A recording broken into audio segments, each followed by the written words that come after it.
You always hear the controversial topic on self-improvement, talking about things like video games and any form of instant gratification being bad for you on self-improvement. You'll see people like Hamza who will flat out tell you that it's not okay, then other creators saying that it's okay in moderation. But honestly, I think both sides are wrong here. And I'm not talking about their stances, I'm talking about their approaches to this. The severity in indulging in instant gratification works in layers. When you are first starting out on self-improvement, it is naturally okay to do these things, as you've only just started doing the good habits, and you are still just starting to cut off your old poor lifestyle, slowly and surely. So the harm of doing things like playing video games is not that much, because you're already doing more good for yourself than you have ever done in your old lifestyle. Essentially, you are starting to outweigh the bad habits with the good habits. I'm sorry, but it is stupid to tell someone who is starting out on self-improvement to already follow this extreme commitment of not indulging in instant gratification. If you're doing self-improvement, well, correction, if you're starting self-improvement the right way, you should not be putting immense work on yourself. You're lifting 3, maybe 4 times a week, meditating for 1 to 3 minutes a day because it's just such a new thing to you. Maybe you journal for 5 minutes in the morning, only up to 10 pages of a book a day. Let's not act like this little amount consumes your whole day. You have time to do these instant gratification things that give you short-term pleasure. Self-improvement needs to be progressively overloaded. So when you're at the beginning stage, you're still supposed to have an abundance of time. This is the stage where we can get away with indulging in instant gratification a bit. But you need to make sure that you're doing more of the good over the bad.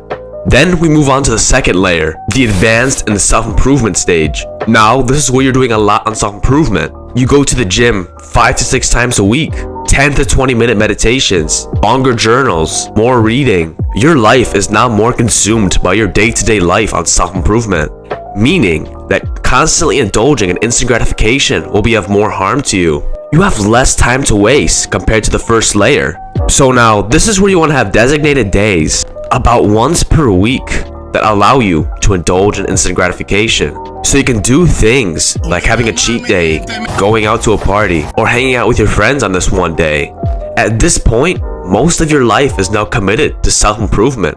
From doing self-improvement related things to having fun, this should be about an 80-20 split. You cannot get mad at this without blatantly admitting that you're just doing self-improvement wrong. Self-improvement is progressively overloaded. You are going to be dedicating more time out of your day towards self-improvement as you move forward.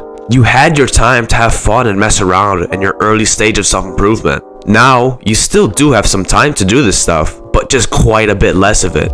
So this will now push us into the third and final layer, discovering your purpose. This is when everything changes for you. You've been on self-improvement for long enough. With your reading, you are starting to figure out the lifestyle that you want to strive for. Now, you discovered your purpose as to the means of achieving this lifestyle of a financially free person.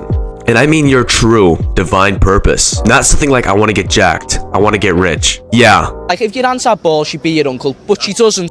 We all want these things, but these are the basic goals of what we want to get out of self-improvement. Now, your purpose doesn't always have to directly include money, but most of the time, it will. Think of your divine purpose as just essentially what you'll be doing specifically to attain those basic goals. So for me, it's making these videos. For you, it could be something like starting up a software company. Just whatever it is that gives you a sense of meaning. Because once you find your purpose, everything begins to change. I've covered purpose in a video already, and I'm going to leave that link in the description. It basically covers this whole stage perfectly, and what you're going to expect out of it. Highly recommend you check that out.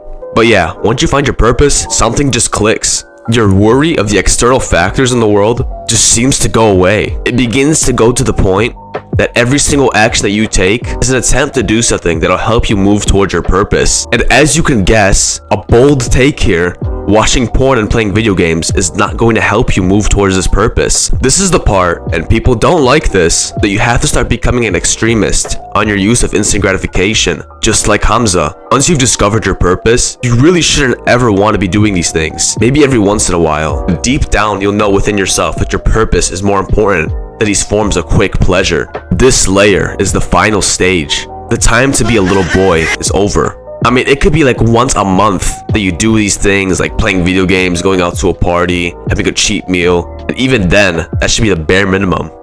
Because in comparison to the first stage, where we were not having much harm from indulging in instant gratification, to now, every moment being wasted, is just more harm being done to us. The time that you have to waste lessens as you move up the layers. Your progress can tolerate more instant gratification in the early stages, and it could tolerate less instant gratification as you move on to the later stages. There's no general rule of thumb as to how much instant gratification you can indulge in when on self-improvement. It really just depends on what layer you're in. That's it for this video. If you enjoyed this, make sure you subscribe and also share with some friends. With that being said, I'll see you in the next one.